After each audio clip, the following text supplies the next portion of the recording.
Ang templo ni Artemis sa Efeso ay isa sa mga pinakakahangahangang istruktura sa sinaunang daigdig.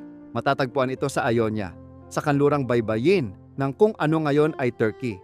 At ang maringal na dambanang ito ay inialay kay Artemis, ang diyosa ng pangangaso, kalikasan, at kababaihan. Katulad ng kilalang templo ni Zeus sa Olympia, nakamit nito ang lugar sa hanay ng 7 kababalaghan ng sinaunang daigdig dahil sa kagandahan at karangyaan ng arkitektura nito. At nakahikayat ito ng mga peregrino at manlalakbay mula sa iba't ibang panig ng Mediterranean. Malaki ang naitulong ng estratehikong lokasyon ng Efeso sa kasikatan nito. Nasa sangandaan ito ng mahahalagang rutang pangkalakalan sa lupa at dagat, kaya't namulaklak ito bilang sentro ng kalakalan at kultura.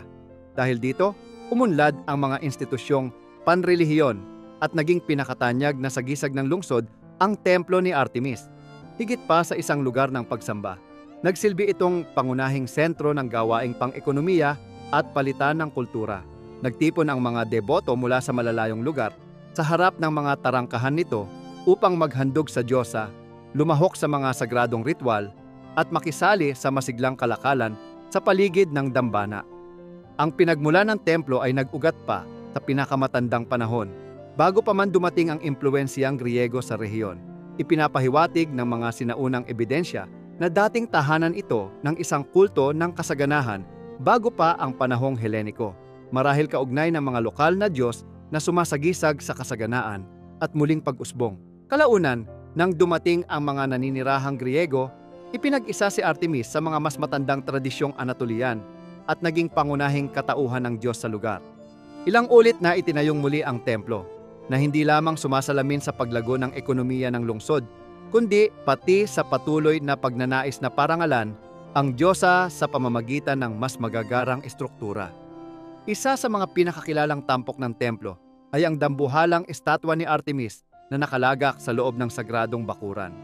Kilala bilang Artemis Polymastros, kapansin-pansin ang figura dahil sa maraming umbok sa kanyang dibdib na matagal nang ipinapakahulugan bilang sagisag ng kasaganahan at pagpapasuso.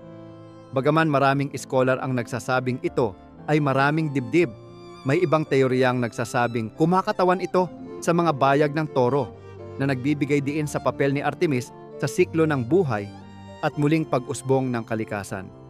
Anuman ang pakahulugan, pinatibay ng imaheng ito ang kanyang katauhan bilang tagapagkaloob at tagapagtanggol na inuugnay siya sa mas matatandang tradisyon ng Diyosang Ina sa Anatolia. Bilang dakilang ina ng Efeso, isinakatawan ni Artemis ang parehong pag-aaruga at kapangyarihan.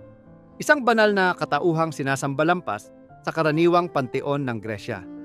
Ang pagsasanib ng mga lokal at Helenekong tradisyon ay nagbunga ng natatanging anyo ng pagsamba sa Efeso, na ginawang hindi lamang isang santuaryong Griego ang templo, kundi pagpapatuloy din ng mas sinaunang kaugaliang panrelihiyon.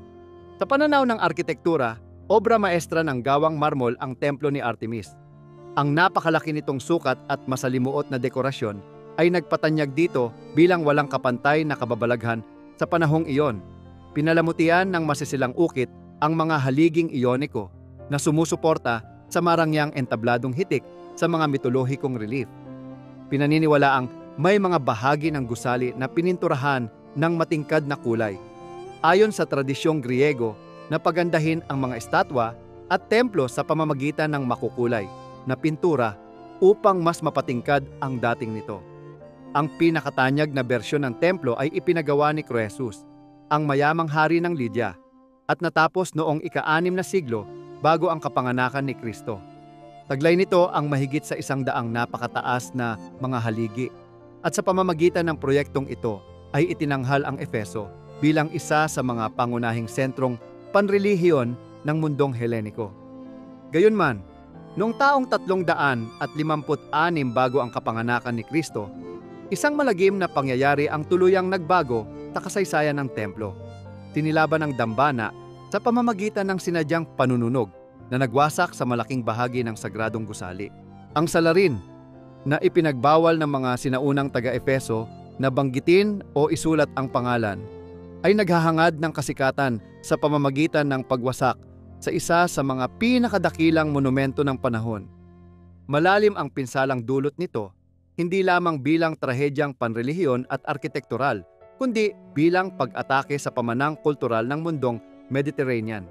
Bilang pagsuway sa kanyang paghahangad ng kasikatan, ipinagbawal ng mga pinuno ng lungsod ang pagbigkas ng kanyang pangalan. Hanggang ngayon, marami pa ring salaysay ang sumusunod sa sinaunang kautosang ito sa pamamagitan ng hindi pagbabanggit sa kanyang katauhan. Isang alamat mula sa sinaunang panahon ang nag-uugnay sa pagkawasak ng templo sa kapanganakan ni Alejandro Magno sa Pella, Macedonia. Ayon sa kwento, wala sa Efeso si Artemis nang maganap ang sunog dahil siya'y dumalo sa pagsilang ng magiging mananakop. Pinalakas ng kwentong ito ang paniniwalang itinakda ng mga puwersang banal ang pagdating ni Alejandro, na lalong nagpayaman sa mga alamat tungkol sa kanyang buhay at tadhana. Sa kabila ng pagkawasak, sinimulan agad ang muling pagtatayo ng templo ni Artemis, na sinuportahan ng sigasig ng mamamayan at ng kasaganaan ng Efeso. Nilayon ng bagong estruktura na buhayin muli ang orihinal nitong karangyaan, palakihin ang sukat ng templo at gawing mas perpekto ang dekorasyon. Ang paggamit ng marmol at marangyang palamuti ay nagpatibay sa makapangyarihan at marangyang imahe ng Diyosa at ng lungsod mismo. Nagpatuloy ang huling anyong ito sa loob ng maraming siglo na saksi sa mga panahon ng kasaganaan, alitan sa politika at pagbabago sa kultura. Tulad ng iba pang sinaunang sentrong panrelihiyon, naharap ang templo ni Artemis sa matitinding hamon ng pangangalaga. Nilindol at sinalanta ng mga kalamidad ang rehiyon sa iba't ibang panahon na nagpahina sa estruktura.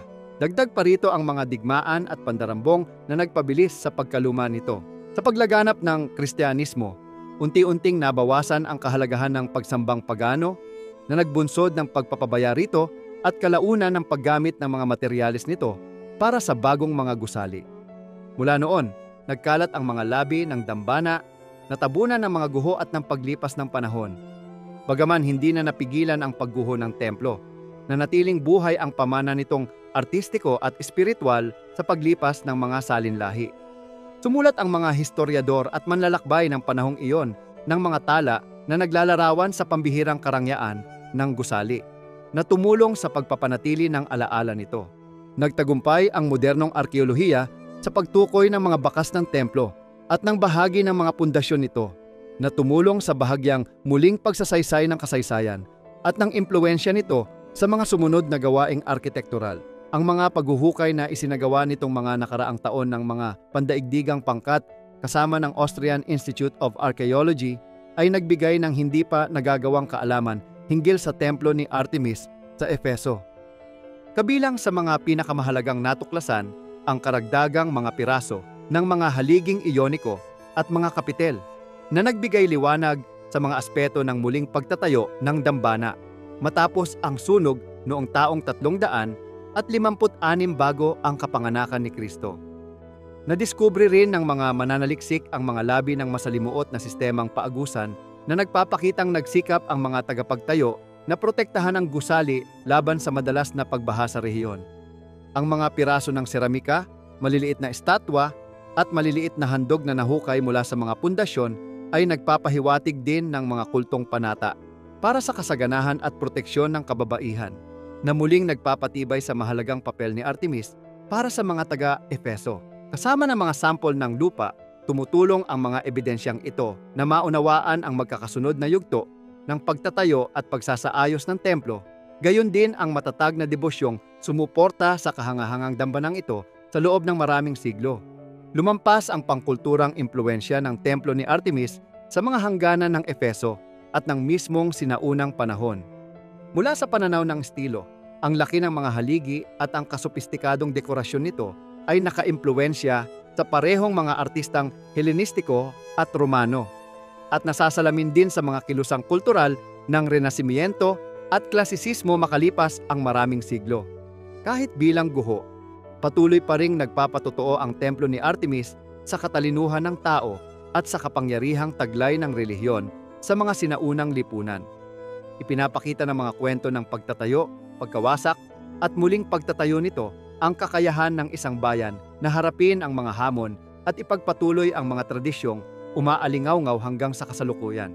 Tinitiyak ng lahat ng natitirang labi at ng bawat pagbanggit dito sa mga sinaunang teksto na hinding-hindi maglalaho ang alaala ng dakilang dambanang ito bilang pagpupugay sa Diyos ang matagal na namuno sa lungsod ng Efeso.